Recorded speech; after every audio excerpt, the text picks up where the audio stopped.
안녕하세요. 법무법인 정필 이지영 변호사의 법률톡입니다. 안녕하세요. 네, 오랜만에 유튜브 또 카메라를 켰습니다. 제가 요즘 업무가 조금 바빠가지고 유튜브 영상이 못 올라왔는데 그래도 구독자가 계속 늘고 있어서 너무 감사합니다. 오늘은 저희 법인에서 많이 하고 있는 집합건물 관련된 이야기를 해보려고 합니다. 우선은 집합건물법에 따르면 구분 소유자가 10인 이상일 때는 관리단을 대표하고 관리단의 사무를 집행할 관리인을 선임하여야 합니다.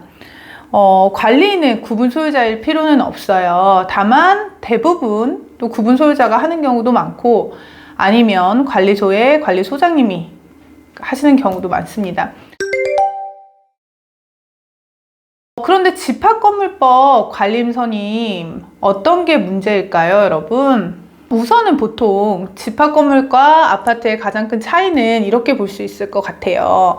아파트 같은 경우는 보통 소유하시는 분이 거주를 하고 있기 때문에 모여 해서 이제 회의를 하자 하면 상대적으로 쉬운데 집합건물 같은 경우는 보통 소유하시는 분이 거주하지 않는 경우가 많아요. 그러니까 아파트가 아닌 집합건물 어떤 게 있냐면 뭐 지식산업센터, 오피스텔, 뭐 근생 이런 것들이 저희가 말하는 집합건물인데 보통 거주하지 않고 임차를 주시잖아요. 그러다 보니까 어떤 관리인을 선임하기 위해서 관리단 이렇게 딱 만들어야 된다 할 때 모이시기가 너무 쉽지 않아요. 그래서 이제 집합건물법에서 이것을 피하기 위해서 서명결의나 전자결의를 규정하고 있습니다. 그리고 또 집합건물법 관리인 선임 어떤 문제가 있냐면 보통 이렇게 관리인을 선임하기 위한 관리단 집회를 열기가 어렵다 보니까 보통 처음에 분양을 할 때 분양하는 시공사 내지는 시행사가 본인들이 원하는 관리인을 선임을 하고 또 관리 주체를 어떻게 그냥 계약을 하면서 그걸 끌고 가는 경향이 있어요. 그러다 보면 구분 소유자들이 원하는 방식대로 관리가 되지 않을 수가 있잖아요. 그런 문제가 발생하기 때문에 결국은 자신의 재산권을 지킨다는 측면에서는 구분 소유자들이 제대로 된 본인이 원하는 관리인을 선임하고 또 그 관리인이 관리 주체 또 위탁 관리를 하게 된다고 하면 위탁 관리 업체를 제대로 해서 우리의 관리비가 제대로 사용되고 있는지를 알아야 될 필요가 있겠죠. 그러나 이제 말씀드린 것처럼 그런 문제들이 있습니다. 뭐 시공사나 시행사가 최초에 한 대로 그대로 간다거나 사실 그 절차들도 법에서 제대로 지키지 않는 경우가 많고요.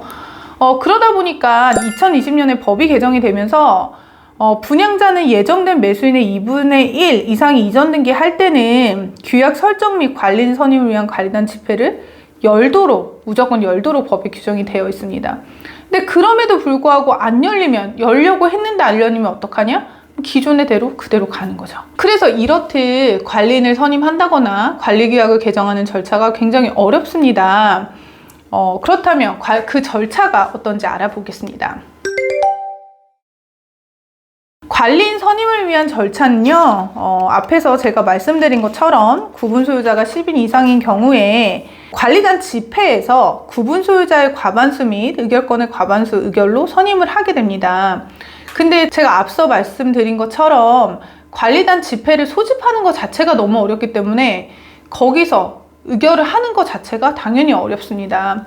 그러다 보니까 집합건물법에서 규정하고 있는 서명결의나 내지는 전자적 방법에 의한 결의를 또 생각하시는 경우가 많고요. 그렇게 하기 위해서는 일반적인 의결 정족수인 구분 소유자의 과반수 및 의결권의 과반수가 아니라 구분 소유자의 5분의 3 및 의결권의 5분의 4가 되어야지만 효과가 있습니다. 또한 이 전자적 방법은 무조건적으로 되는 게 아니고 당사자의 신분을 확인할 수 있는 자료가 첨부돼야 한다거나 하는 법에서 규정하는 또 저희가 그런 것들이 있기 때문에 제대로 된 관리인을 적법하게 선임한다는 게 사실 굉장히 어려운 문제입니다. 그러다 보니까 사실 저희 같은 로펌으로 전화를 하셔서 저희가 관리인 선임을 하는 절차를 어떻게 보면 위임하고 싶어요 라는 집합건물들이 굉장히 많고요. 저희가 그래서 그런 부분을 도와드리고 있습니다. 다음으로 그럼 저희 사무실에서 어떤 걸 도와드릴 수 있느냐 말씀을 드리면요. 우선은 제대로 된 관리인이 선임되게 하기 위한 절차를 저희가 진행을 해드려요. 그리고 그 관리인이 선임하는 절차를 관리단 회의를 통해서 해드리거나 아니면 관리단 회의가 도저히 될 것 같지가 않으면 저희가 서면적 방법이라던가 전자적 방법으로 최대한 의결 정족수 다 맞춰서 그리고 또 문제가 없이 법적으로 해드립니다. 이런 절차를 1차적으로 해드리고요. 그렇게 적법하게 관리인 선임이 되시면 또 이 건물을 제대로 관리하기 위한 관리 업체가 필요하시잖아요. 그러면 그 업체를 저희가 또 문제 없이 잘 선정하실 수 있게 도와드립니다. 그리고 이제 마지막으로 사실 집합건물 중요한 파트가 하자입니다. 어떤 하자가 발생하면 당연히 건물에는 하자가 발생합니다. 공용 부분, 전용 부분, 미시공, 오시공. 그러니까 뭐 설계대로 안 됐거나 아니면 설계를 잘못했거나 그런 여러 가지 하자들, 눈에 보이는 하자뿐만 아니라 눈에 보이지 않는 하자도 있기 때문에 저희가 또 그 부분 하자 진단 저희 같이 하고 있는 업체와 함께 잘 찾아서 또 그 하자 소송까지 진행을 해드립니다. 그래서 사실 굉장히 집합 건물에 있어서 의사결정하는 게 어려우신데요. 저희 법인은 관리인 선임 그리고 관리 주체 또 위탁계약 체결하시는 것부터 그리고 마지막엔 하자소송까지 총괄적인 법률 서비스를 제공해 드리기 때문에 이에 대해서 문의가 있으신 분들은 전화 주시기 바랍니다. 감사합니다.